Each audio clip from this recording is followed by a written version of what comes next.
Hello guys! Welcome to Inday Cooking. Today we will cook bibingka. Ito ang ating mga ingredients.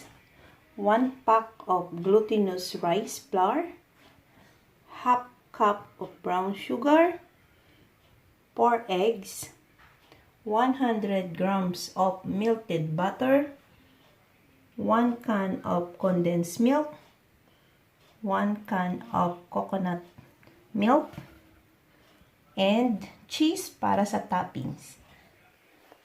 Tara, samahan niyo po akong magluto ng bibingka. Ngayon po, pagsasamahin po natin ang glutinous rice at sugar. Nalagyan po natin isang pack ng glutinous rice. Then, add po natin yung sugar. Mix lang po natin.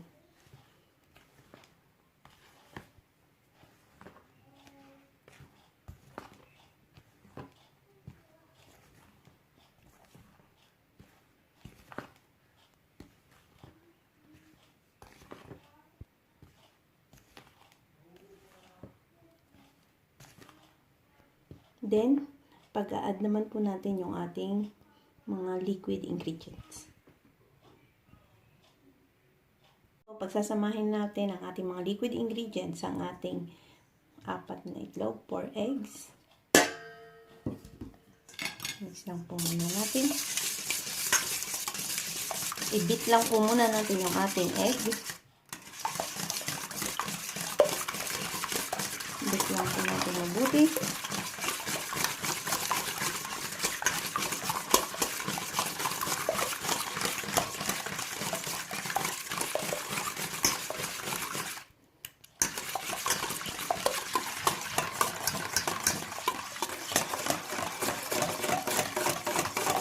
Next po, isunod po natin ang ating condensed milk.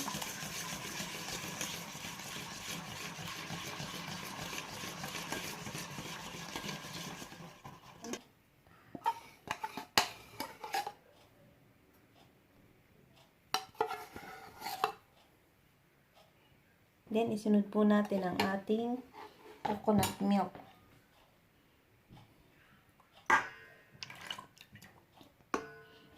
Then, ilagay na rin po natin ang ating butter.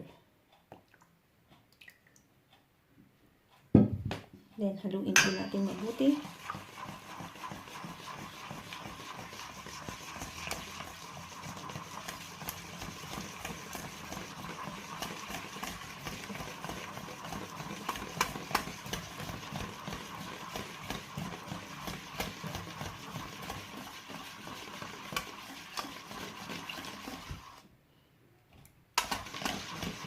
Ngayon po, ilalagay na po natin ang ating glutinous rice.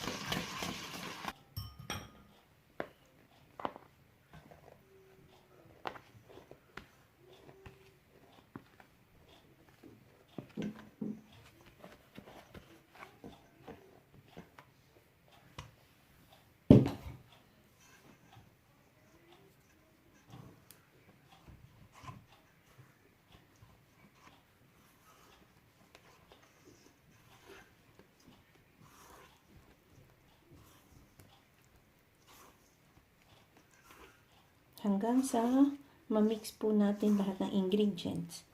Haluin lang po natin mabuti.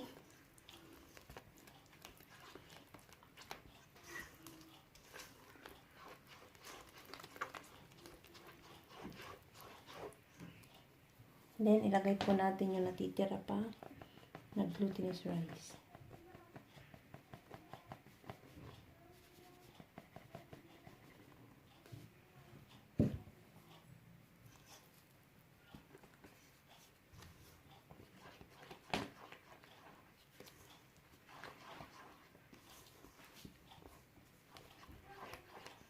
Haluin lang po natin mabuti.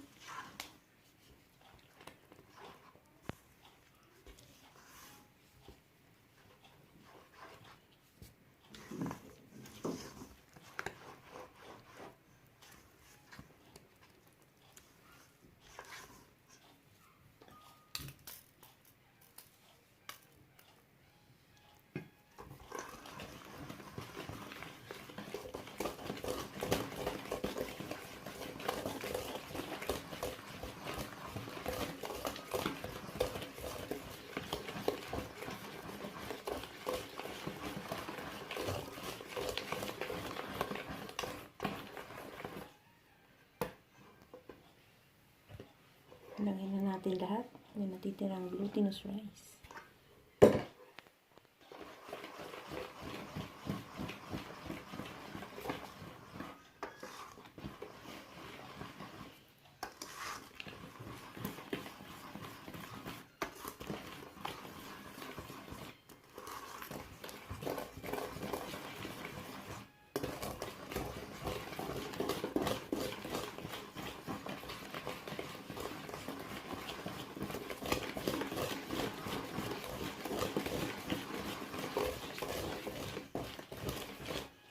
Pag ganito na po yung mixture, yan. Ipe-prepare naman po natin yung ating tray na paglalagyan ng ating bibingka. Then, pwede po nating lagyan po ng vanilla, pampabango. Optional lang po ito kung gusto nyo pong maglagay ng vanilla. Pwede rin naman pong hindi na, pero para lang bumango. Then, haluin lang po natin mabuti.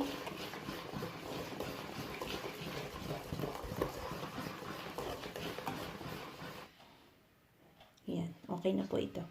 Ngayon po, lalagyan po natin ng butter yung ilalim ng ating tray.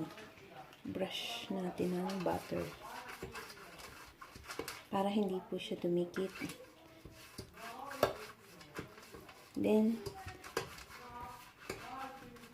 lagay din po natin ang lagyan po natin ng parchment paper para hindi po dumikit yung ating bibingka. Yan. Pag po na ganyan na natin, yan. Lagay na po natin ang ating bibingka. Then, lagay na po natin yung ating bibingka mixture.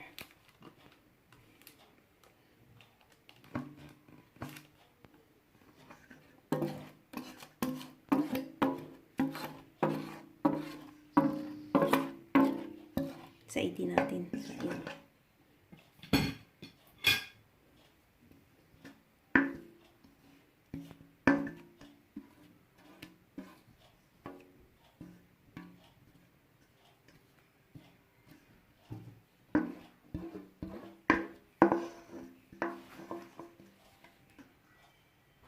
Then, saidin lang po natin lahat. Laman.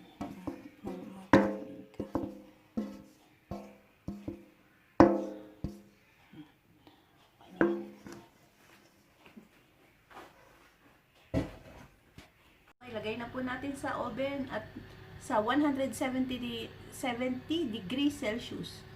Lutuin lang po natin sa 20 to 30 minutes.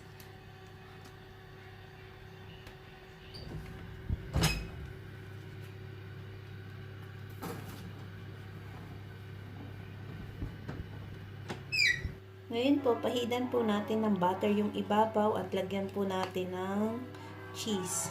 Tapos, isa lang po ulit natin ng 5 minutes para po maluto po yung cheese at saka yung ibabaw niya. Para medyo crispy. Hindi pa po siya crispy. Pahidan lang po natin ng butter.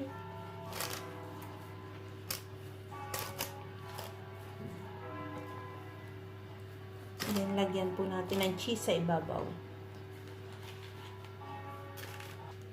Lagyan po natin ng cheese sa ibabaw. Then, isa lang po uli natin ng 5 minutes ang ating bibingka. Hello guys! Ito na ang ating bibingka. Tara, tikman na po natin.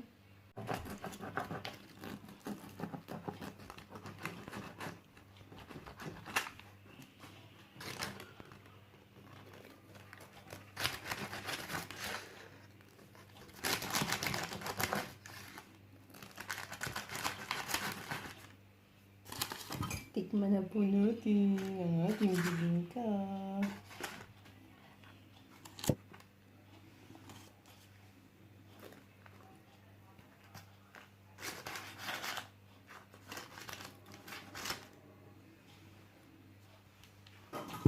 Taran! Ito na po ang ating bibingka. Tara, tikman na po natin.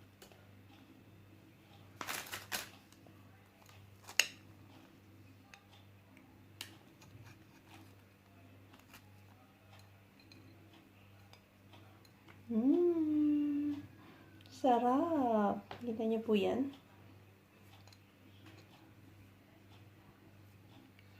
Tikman natin.